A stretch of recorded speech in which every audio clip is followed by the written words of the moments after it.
الحمد لله رب العالمين والصلاة والسلام على رسوله محمد وعلى آله وأصحابه أجمعين وأشهد أن لا إله إلا الله وحده لا شريك له وأشهد أن محمدا عبده ورسوله يا أيها الذين آمنوا اتقوا الله حق تقاته ولا تموتن إلا وأنتم مسلمون.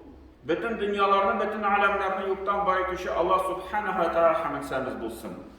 İki dünyaya rahmet bulacağımız Peygamberimiz sallallahu aleyhi ve sellem'e köngül türlerden çıkan salavat şeriflerimiz erişsin.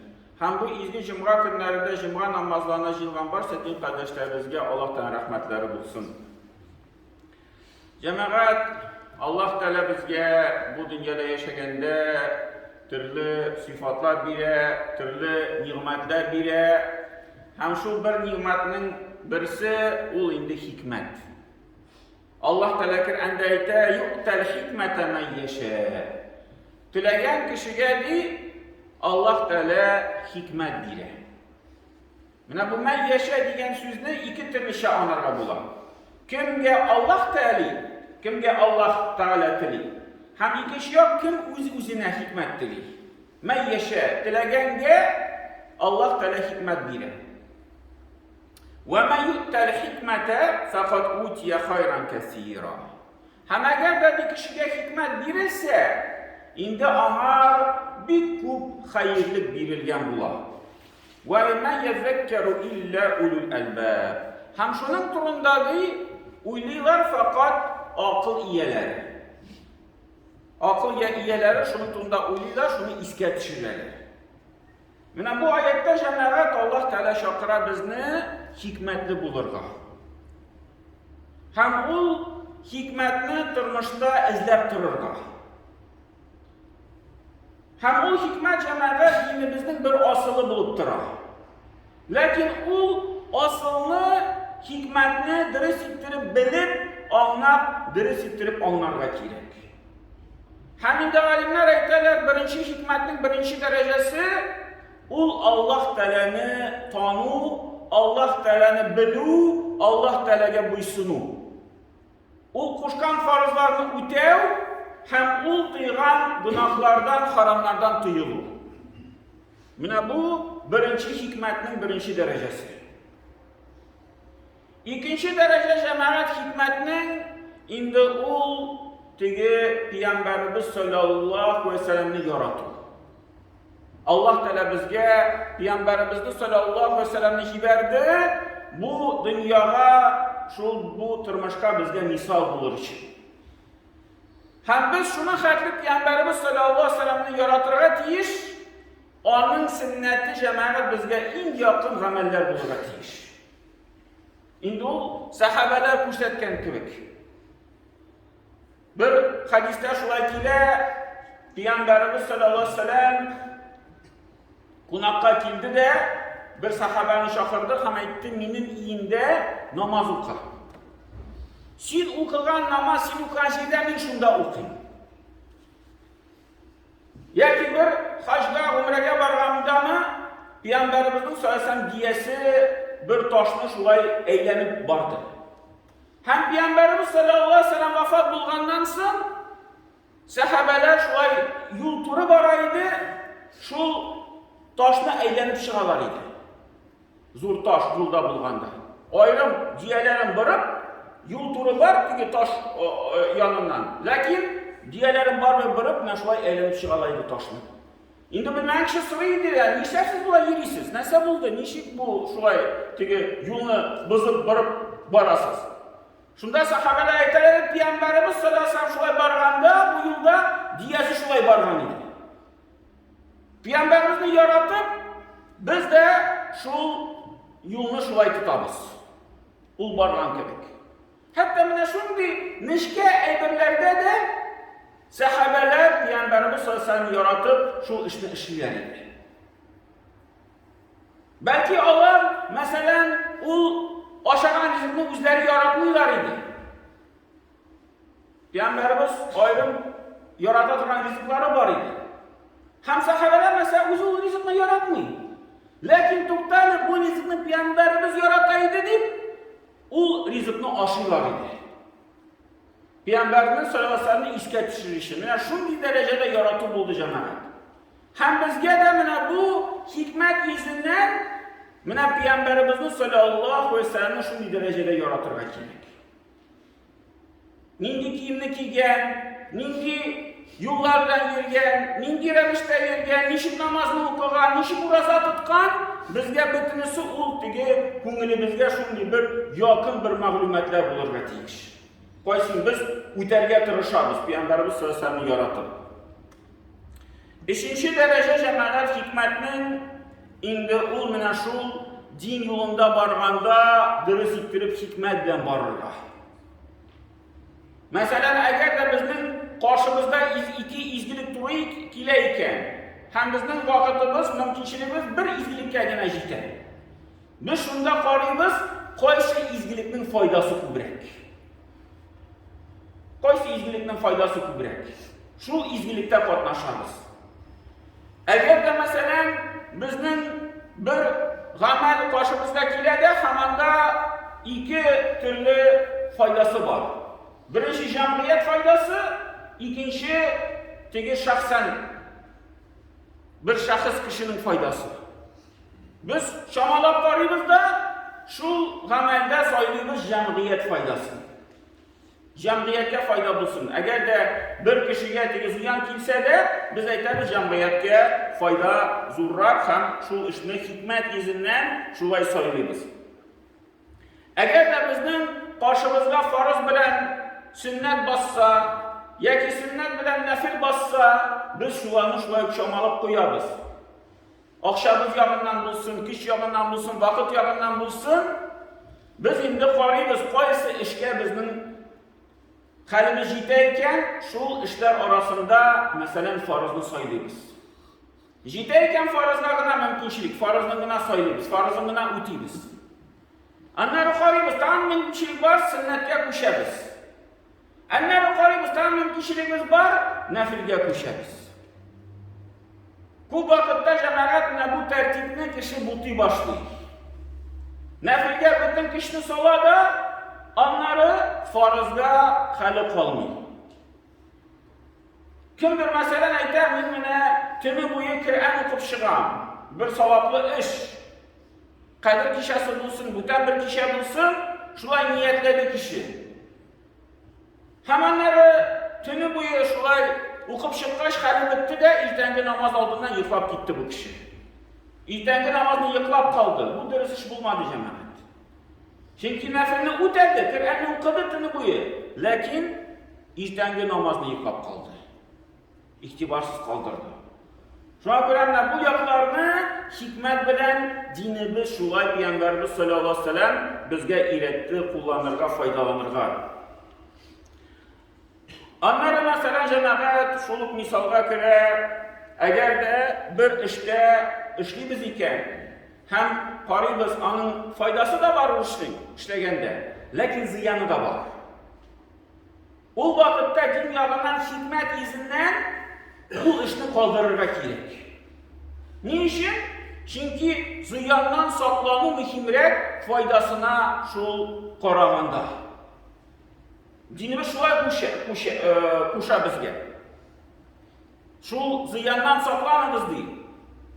Hatta foydasi bo'lsa da ziyondan saqlanu foydaliroq. Shuni ko'rinishlarda jamoat agarda ikki ziyon kelsa, masalan, ikki ish turimizga kelar, shu ishni ishlamasak bo'lmaydi. Har xilda ishlarga kerak. Budan shakilib chiqmaydi. U vaqtda qaraymiz, ikki ziyonning qaysi azroq. Shu misollarda masalan, kishi ochlikdan o'lganda qoshida bir anda shu do'ngiz it kesagi. Ayy, do'ngizni aşağı haram. Lakin o'z-o'zini o'tiri da haram. Qaysi haram zo'rroq? Ochlikdan o'limi yoki shu do'ngiz itini aşağı. U vaqtda kishi aytadi, ochlikdan o'lu u haram zo'rroq. Shunga ko'ra men kishilar haromni so'ylayman, bir neçə kisəkkənə, kiçkinə kisək, şul dunguz itin aşında, şul ölüdən saqlanıb qalan. Mənə bu iki ziyandan kişirək ziyanını söylərə gerek. Həm tırmışımızda, cəmiyyət, ailə tırmışında, cəmiyyət tırmışında, iş tırmışında bizning ul kilib çığa. Həminə biz şamalarga tiyiş ul yaqdan. Qoy bir şeydə yox, bütünlə bir nəsə işləmir. Bu, mınsı da işləmir, tiyisi də işləmir. Lakin cəmiyyət mınsı da işləməyəş, tiyisini də işləməyəş, kişinin onları tırmışına tam da zorrak ziyan kilə. Həm kişi mənə ul vaxtda saylarga tiyiş hikmət bilən, nişik dürüst ittirib şu Allah tələ qoşqan nəsələrini ütərgə. Onları cəmiyyət hikmətinin kurunuşu nəsədə tağın, ul indi kişi hər bir işin nəticəsini şomalarga tiyiş. Buna bir işini işləyir. Həm qari anın nəticəsini nişigrək bulara amikən. Nişigrək ul kiləşəkdə üzünə qoytaşaq, ul qəməl ul iş. Nişigrək şul kişiyə qoytakımga ul şul qəməlini işləyir. Şomalarga tiyiş. Bulayına min izgilik qılayım əli deyib, bir işini işləv dürüst tügül. Biz bu vaxtda izgilik qılavız cəməğət. Lakin anın nəticəsi ziyanlı bular. Ziyanlı bular. Digrək də dağvat yağından bu vaxtda şunu nəsə eklib çığa cəməğət. Şuna görə Allah tələ nəsə deyil, Udu ilə səbili Rabbikə bil hikməti vəl mau'izzətil həsənə. Özünüzün Rabbinizin yoluna şaqırırız diye Allah Teala. Əmir birə şaqırırız. Həm birinci nəsə qoya? Bil hikmət bilən şaqırırız deydi başta.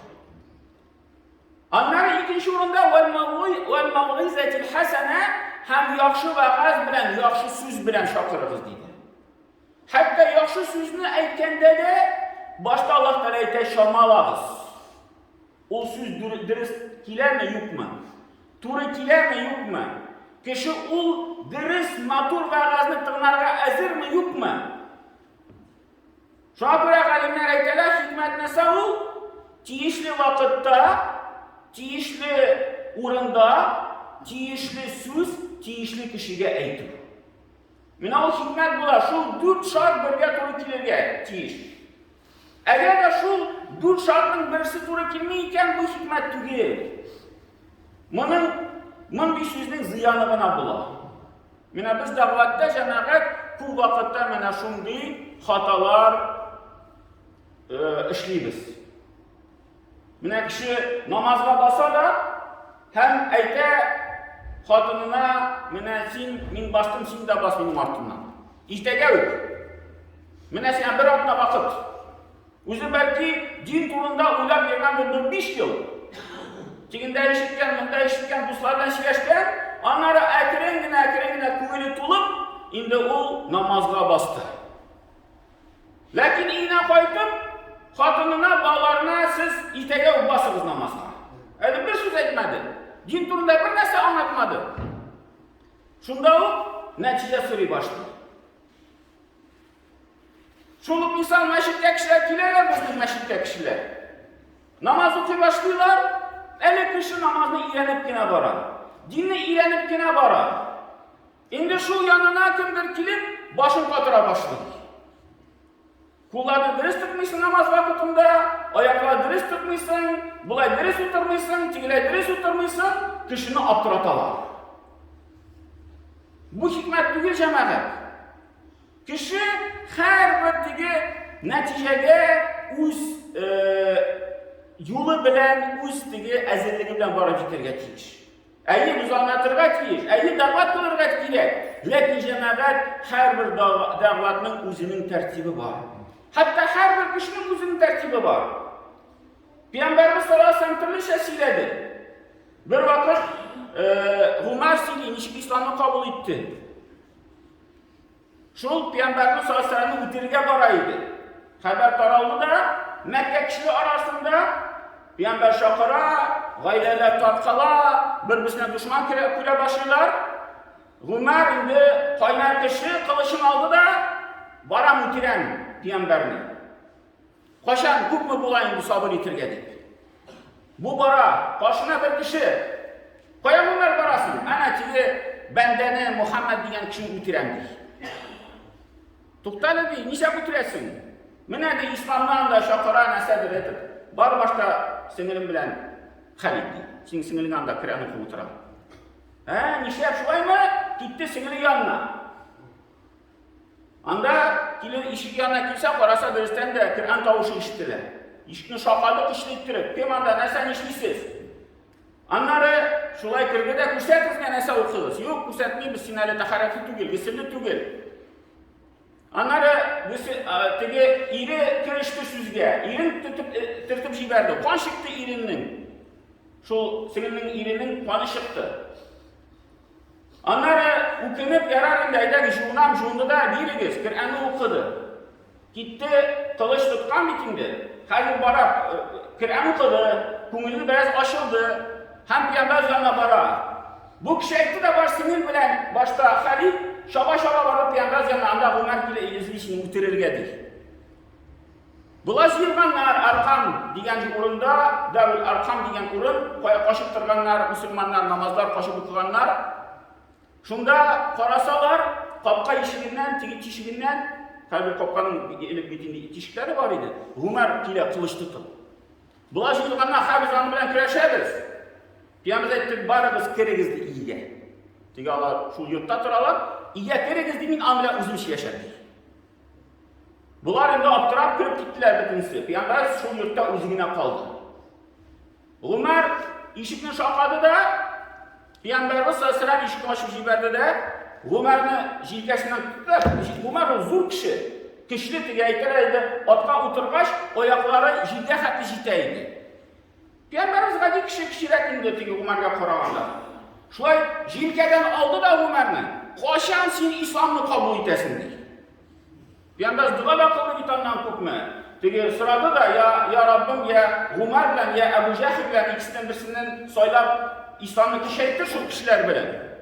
Hem Ömer etti şu vakitini üzününü bir eti kulunda balaşı ekilik sizdim deydi. Şu halde Peygamberimiz kişili şunu düzdür Ömer'ini alıp jilkesine başlayı şeykadı. Sen koşan İslam'ı kabul edesin. Şunda Ömer İslam'ı kabul etti. Şuna göre Peygamberimiz türlü şey kullangan. Kim gelir yumuşaklık bilen, kim gelir hürmet bilen, kim gelir gülek bilen. Bitinsine bir yol bilen tügül. Peygamberimiz sallallahu aleyhi ve sellem şu kişinin tabiatine qarab. Mine biz de cemaat bu hikmetini kullanırga gittiyiz.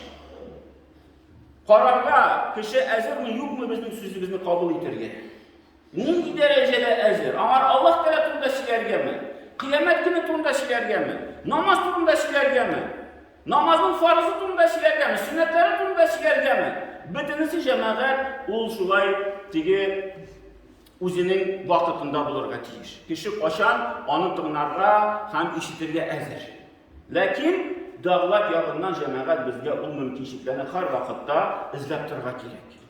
Gerek ne etirge, ey vakit duru kilmi, ey barır minni işitmi, ey barır benim sözüm ağır ütmi deyip, alay pul bulanına siltep yaşarga gerek mi? Dağvaz kılıp turga, lakin her bir özünün vakitinde, özünün yolu bilen. Her bir kişiye özünün yol tapı. Min yana şuay sırrı, kilere de sırrılar aytaramine nişik kişiye davat kılırga. Min aytam kişiye davat kılganşı başta kişilerin silersiniz. Min kimge davat kılasınız kile, başta sıraşırız anın turmuşu turunda. Ailesi turunda, işi turunda. Koya işli, nişik işli, nindi turmuşka karaş. Anar şundan, indi cevaplarını işitkenden soň, indi ol kişiden sileşi bula. Mena şu ol aytgan sözlerge koyanıp. Aytgan cevaplardan indi biz netice özümüzge yasayız. Şuna göre cemaat indi şu turmuşumuzda mena şu hikmet diyen aybirini kullanıp, faydalanıp, özümüz şu hikmetke erişirge, men yaşa diyen kişilerden, tilevşilerden bulayıp, hikmetke erişmiş kişilerden tilevşiler bulayıp, haminde Allah Teala bizge nasip etsin, başlıca şu hikmetlerge erişirge. Barakallahu lana ve lakum fi kul azim nafa'na ve iyyakum bil ayati ve zikril hakim innehu huve cevalül kerim ve semiyul dua.